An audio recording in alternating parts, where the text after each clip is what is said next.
True confession, I saw a spider on the ceiling in my bathroom, and I was like, I'm going to save this spider because the old me would have killed it immediately without thought. I'm like, I'm all about challenging myself these days around things that are difficult. I'm going to do it. And it's on the ceiling. So I'm like, oh, I'm going to get a step stool. I'm finally like, okay, just do it, Jessica. And I was like, no, I'm just going to kill it. Gosh, why did I even have to put that in my head? Now I'm going to feel bad that I didn't do it, and I'm gonna feel like I should have done it. I should have just saved the damn spider. So I'm like, fine. So I go get a red Solo cup. I get up on the step stool, and I'm like, okay, I'm a good person. And I put the cup up against it, and I go to pull it down, and the rim of the cup smashed it on the ceiling. I was all proud. I was like, I'm gonna tell this story for 5 years. My ego is like, I am such a good, amazing person. Like, I am saving a spider. I saved a spider. No, I didn't. So Simon, may he rest in peace, is no longer with us. I tried. So instead of telling a story of success for 5 years, I will tell this not so funny of a joke for 3 months. Before I got distracted with Simon the Spider, the real subject I wanted to talk about was, have you ever had a conversation with somebody and you didn't catch the first part of the conversation? They start saying all this crazy stuff like, yeah, he got kicked out of school. They found drugs on him. He was, blowing up fireworks in the bathroom. And you're like, who was this? And like, oh, it was the neighbor's kid. And you're like, oh my gosh, it's crazy. But what if they would have said, my son? You're like, what? Like the difference in how we react to your friend's neighbor or their son. That's a big difference because there's an association of like caring and loving, and still working on my storytelling skills. But what would it be like if we loved everyone like our kid instead of the neighbor's kid? Can you imagine? And I'm not saying we should. I always just ask these questions. These are things I think about because I'm deep in thought on all kinds of stuff. But think about all of the different people that have crossed your path in life.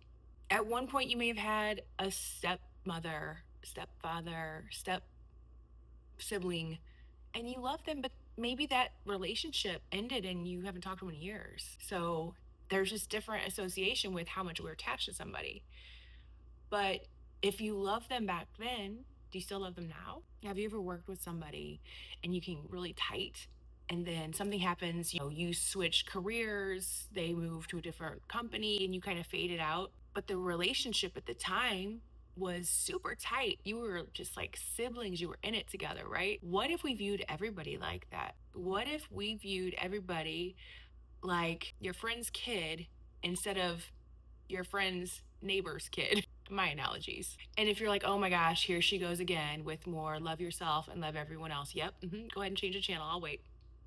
It's not for everybody. It's not meant for everybody. Point to me is we will give grace to family far more than we would to anyone else for like the most atrocious acts. It's okay, or I should say, it's more okay if your cousin does something effed up than your neighbor's neighbor because there's a relationship there. What if we said blood is not the only thing that binds me to loving other people? So why is it different for strangers? I didn't say that we should love their actions. We should even know who they are. We should even talk to them. What if everyone you saw walking into a gas station, walking out to your car, going to the grocery store, going anywhere, what if everyone you saw you viewed as someone that you love? Not romantically, not just someone that you love versus threat. It's easy to say, oh, everyone, love your neighbor. It's easy to say that, like you should do that. And then it's easier said than done. And it is also a game changer when you can. And I'm not saying everybody can love everybody, nor should you. That's not the goal. Again, I always say that's not the goal at the end of the day. And that's not the goal. Those are my key lines I always repeat. But what if I was like, you know what? If you don't like Dungeons and Dragons, we cannot be friends. Like, I cannot. I only love people that love Dungeons and Dragons because I have this amazing campaign going right now. And I only love people that love Dungeons and Dragons. It's just that simple. What if you said, I only love people who love the color red? How crazy would that be? If you don't love Dungeons and Dragons, I can't love you back. If you are not over 5 feet tall, I can't love you. If you're not in my family, I cannot love you. If I've never met you, I cannot love you. If you were born in New Mexico, I can't love you. If you are homosexual, I can't love you. If you're affiliated with this religion or that political party, I can't love you. What if we said everyone gets a fair chance at love? That doesn't mean that we run around and hug everybody and give out our phone number to everybody and just run up and hug the person in line in front of you in the gas station. No, that's probably not advised. But what if you looked at them differently? What if you looked at them like they were your brother instead of a stranger that possibly doesn't deserve to be loved because of they don't like Dungeons and Dragons, they don't like the color red, they were born in New Mexico, they are homosexual, they are affiliated with whatever religion, whatever political party. Those are just random examples. What if we didn't look at it? What if no one had a skin color? And I know these are not new concepts. What if no one had a race? What if we were all the exact same? Would we still be able to love everybody? If everyone walking around that you met was exactly like you, looked like you, talked like you, had the same views, would you love all of them?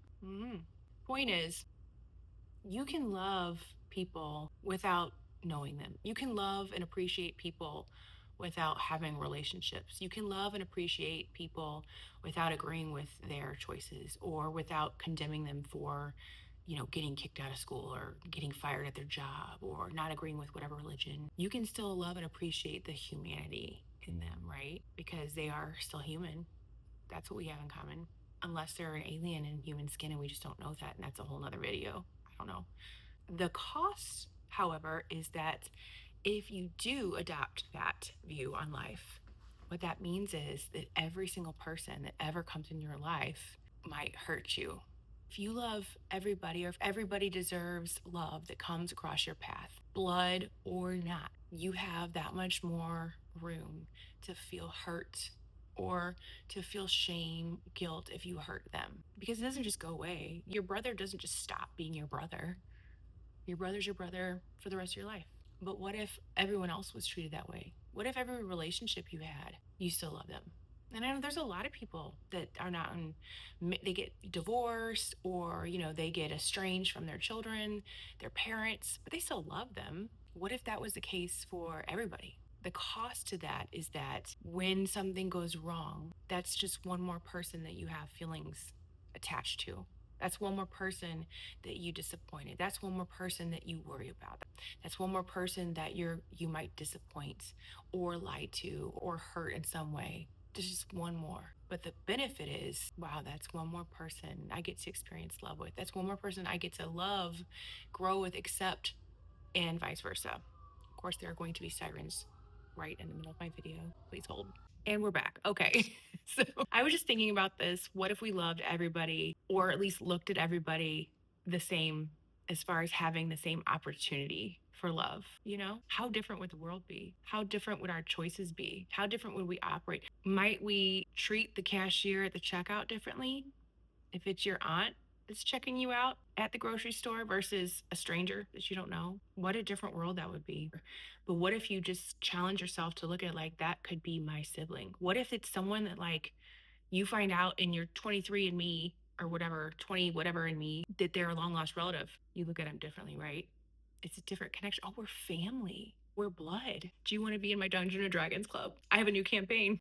I'm just saying, like, these are the questions that go through Jessica's head. And again, it's not like still have boundaries, right? But what if you looked at everybody with those eyes? What if you just looked at everybody different? The difference is when they hurt you, you can't just let it go. When they get lost in the dark, you can't just forget about them. And, it's so much easier to discard them if they're not your family. Like, girl, can you believe what he did? He blah, blah, blah, blah, blah. That MF, blah, blah, blah, blah, blah, blah, right? And you leave, you walk away like two fingers up, or maybe just one finger up. But anyway, point is, you discard them immediately, emotionally, mentally, you just detach. What if we were not built that way? What if we were automatically, everybody we came in contact with had the propensity for love, and then once you did care about them, you never stopped? Wouldn't that be crazy? It'd be a lot of emotion to handle. So a lot of people to potentially disappoint, a lot of people to potentially disappoint you, make you cry, you make them cry. I don't know. What would it be like? I don't know. I would just say, try it. What if this week you walked around and viewed everybody as potentially a family member, a long lost family member? Even if it's someone that's a different race than you. What if they were adopted family member? What if you looked at everybody like they were like potentially family? just this week? How might your vision on the world change? I don't know. But these are the little things that I think if we think about, and that's why I do these videos. I want to encourage community. I want to encourage conversation. And if you know anything about Dungeons and Dragons, I don't. I just I like the movie. That's it. I don't know anything about Dungeons and Dragons. I realize these are concepts as old as the Bible, but they still are worth talking about. I like talking about these things because I know this is crazy to say, but I love people. I love people. I do. I love people. I don't know. Deep thoughts. Okay, that's all I got.